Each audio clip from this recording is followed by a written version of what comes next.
নমস্কার, চোখ রাখছি মুহূর্তের সংবাদে। সড়ক দুর্ঘটনায় নিহত সংখ্যা হ্রাস করতে রাহবীর প্রকল্প, হিট অ্যান্ড রান স্কিম এবং ক্যাশলেস স্কিম লাগু করেছে রাজ্য সরকার। এক্ষেত্রে আইনের প্রয়োগের পাশাপাশি সাধারণ মানুষকেও সচেতন হবার আহ্বান রেখেছেন মুখ্যমন্ত্রী ডাক্তার মানিক সাহা। সরকারের ক্রমাগত প্রয়াসে ইতিমধ্যেই রাজ্যে সড়ক দুর্ঘটনার মাত্রা অনেকাংশে কমেছে এবং দুর্ঘটনাজনিত প্রাণহানির ঘটনাকে শূন্যের কোঠায় নিয়ে আসার উদ্দেশ্যে কাজ করছে রাজ্য সরকার। এক্ষেত্রে রাহবীর প্রকল্প, হিট অ্যান্ড রান স্কিম এবং ক্যাশলেস স্কিম লাগু করেছে রাজ্য সরকার। বুধবার সড়ক সুরক্ষা অভিযানের অঙ্গ হিসেবে 16টি জীবন রক্ষাকারী অ্যাম্বুলেন্স বিতরণ অনুষ্ঠানে এমনটাই জানিয়েছেন মুখ্যমন্ত্রী ডাক্তার মানিক সাহা। রাজধানীর বিবেকানন্দ ময়দানে হয় এদিনের এই অনুষ্ঠানটি। বীর প্রকল্প, যেটা আগে সুনাগরিক প্রকল্প ছিল, এমওআরটিএইচ আমাদের কেন্দ্রীয় সড়ক পরিবহন ও মহাসড়ক মন্ত্রণালয় 21শে এপ্রিল 2025-এ এই প্রকল্প চালু করেছে।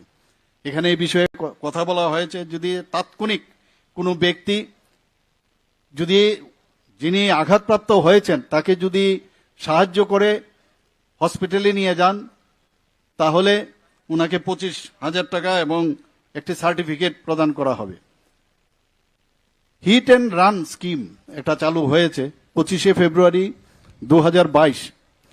সেখানে মৃত ব্যক্তিকে 2 লাখ টাকা অবধি দেওয়া যাবে এবং যারা গুরুতর আহত হবে তাকে 50,000 দেওয়ার ব্যবস্থা করা হয়েছে।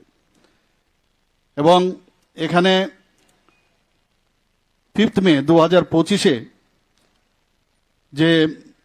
যে কোনো 7 দিনের জন্য যে একটু আগে আমাদের মাননীয় মন্ত্রী বাহাদুর বলেছেন যে যদি দেখা যায় যে আমাদের ত্রিপুরা সরকার থেকে সেই এটা চালু করেছেন, যদি দেখা যায় কোনো অ্যাক্সিডেন্ট হয়েছে কোনো ব্যক্তিকে, ওখানে চিকিৎসার যে কোনো আমাদের যে অনুমোদিত যে হাসপাতাল, সেখানে ট্রিটমেন্ট হলে 1,50,000 টাকা সেখানে তার চিকিৎসার ব্যবস্থা সেখানে করা হয়েছে।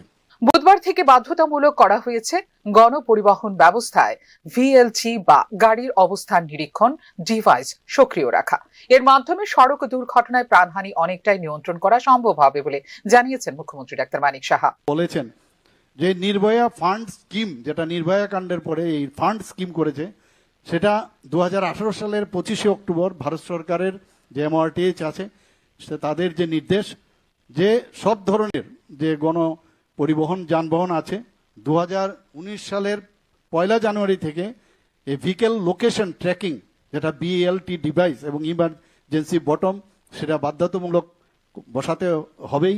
তো আজকে আমরা সেটার ইনগুরেশন করলাম এবং আমি আশা করি এতে করে আরও যে পার্সেন্টেজ আমাদের যে রোড ট্রাফিক অ্যাক্সিডেন্টের যে পার্সেন্টেজ, সেটা ত্রিপুরাতে এই যে মেকানিজম সেটা স্টার্ট হওয়ার সুবাদে সেটা আমাদের লাভ হবে।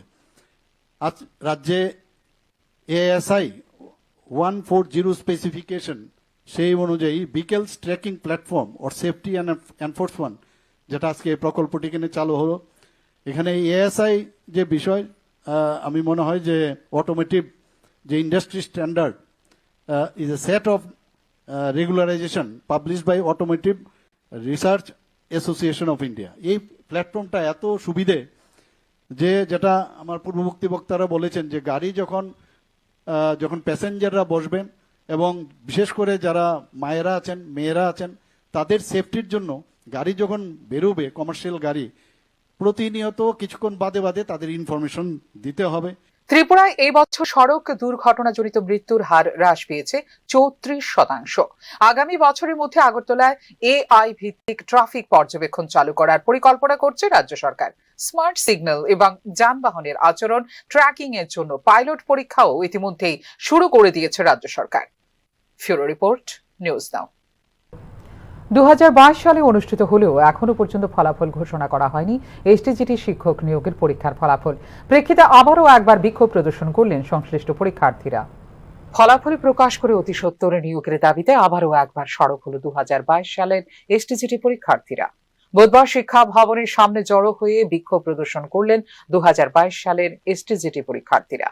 2022 সালের সেপ্টেম্বর মাসে অনুষ্ঠিত হয়েছিল এসটিজিটি পরীক্ষা। তারপর থেকে তাদের পরীক্ষার ফলাফল প্রকাশ করা হয়নি, যার কারণে থমকে রয়েছে তাদের নিয়োগ প্রক্রিয়াও।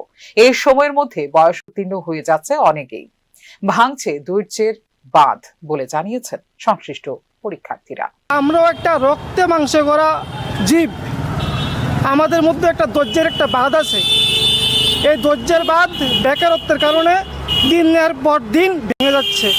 আজকে 3 বছর অতিক্রান্ত হওয়ার পরেও আমরা যখন আমাদের পরীক্ষার রেজাল্টটা পাচ্ছি না, তখন যে সমস্ত বয়স উত্তীর্ণ দাদা দিদিরা অবারিজ হয়ে যাচ্ছে বা অবারিজ হয়ে গেছে, তারা আজকে একটা চিন্তার মধ্যে আছে।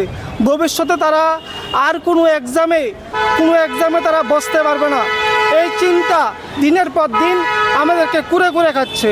আমরা চাই সিএম স্যার আমাদের 2022 সালের এসটিজিটির বিষয়টা নিয়ে একটু নজর দিক, এবং আমরা যারা কোয়ালিফাইড হয়ে রেখেছি এই রাজ্যে শিক্ষক স্বল্পতা দূরীকরণের লক্ষ্য নিয়ে আমাদের সকলকে যাতে একসাথে স্যার নিয়োগ করে, সেই বিষয়টা আমরা স্যারের কাছে একটা আবেদন আকারে রাখতে চাই। সরকার সুপ্রিম কোর্টে একটা এসএলপি করেছে, যার কারণে এই নিয়োগ প্রক্রিয়া থমকে রয়েছে। এই সময়ের মধ্যে তারা একাধিকবার টিআরবিটির চেয়ারম্যানের সাথে সাক্ষাৎ করেছে, কিন্তু কাজের কাজ কিছুই হয়নি। তাদের বক্তব্য, সুপ্রিম কোর্টের রায় আসতে যদি 15 থেকে 20 বছর লাগে, তাহলে কি এত বছর বসেই থাকতে হবে তাদের? সুপ্রিম কোর্টে দাখিল করা এই মামলার অগ্রগতি কতটুকু তাও জানা নেই বলে জানিয়েছেন সংশ্লিষ্ট পরীক্ষার্থীরা। তো কেসের ম্যাটার আছে, তো সেটা আমরা করি, এটা সরকার পক্ষ গিয়েছে সুপ্রিম কোর্টে। এখন কেসের ম্যাটারটা কতটুকু এগিয়েছে সেই বিষয়ে আমরা বেশি অবগত না, বাট আমরা অতটুকু জানি যে 3 বছর হয়ে গেছে একটা শিক্ষক নিয়োগের মতো একটা গুরুত্বপূর্ণ একটা জিনিস, সেটা আজকে 3 বছর ধরে আটকে আছে, সেটা একটা ভালো দিক না। ত্রিপুরায় 2022 সালে অনুষ্ঠিত স্নাতক শিক্ষক নিয়োগ পরীক্ষা বর্তমানে সুপ্রিম কোর্টে আইনি চ্যালেঞ্জের মুখোমুখি। এর মূল কারণ হলো হাইকোর্টে দায়ের করা একটি মামলা। সংরক্ষণ নীতিকে ঘিরে বিশেষ করে রাজ্য সরকারের এসটি এসসি প্রার্থীদের জন্য সংরক্ষণ নীতি 50% সীমা অতিক্রম করেছে কিনা তা নিয়ে দায়ের করা হয়েছিল একটি মামলা। নিয়োগ প্রক্রিয়া স্বচ্ছতা নিয়ে উদ্বেগ প্রকাশ করে এবং বিষয়টি সমাধানের জন্য সুপ্রিম কোর্টের হস্তক্ষেপ চেয়ে মামলা দায়ের করে রাজ্য সরকার, যার ফলে বিলম্ব হচ্ছে 2022 সালের এসটিজিটি পরীক্ষার ফলাফল এবং পরবর্তীতে যোগ্য প্রার্থীদের নিয়োগ প্রক্রিয়া। 2022 সালে স্নাতক পর্যায়ের শিক্ষকের 232টি পদের জন্য প্রাথমিক বিজ্ঞপ্তিতে তপশিলি উপজাতি প্রার্থীদের জন্য সংরক্ষিত পদ রয়েছে 170টিরও বেশি। এই সংরক্ষণ বৈধ না অবৈধ তা স্পষ্ট করার জন্যই সুপ্রিম কোর্টে এসএলপি দাখিল করেছিল রাজ্য সরকার। ফিউরো রিপোর্ট, নিউজ নাও। রোগীকে মেয়াদ উত্তীর্ণ ইঞ্জেকশন দেবার অভিযোগ উঠল রাজধানীর প্রাণকেন্দ্রের এক মেডিকেল হলের বিরুদ্ধে।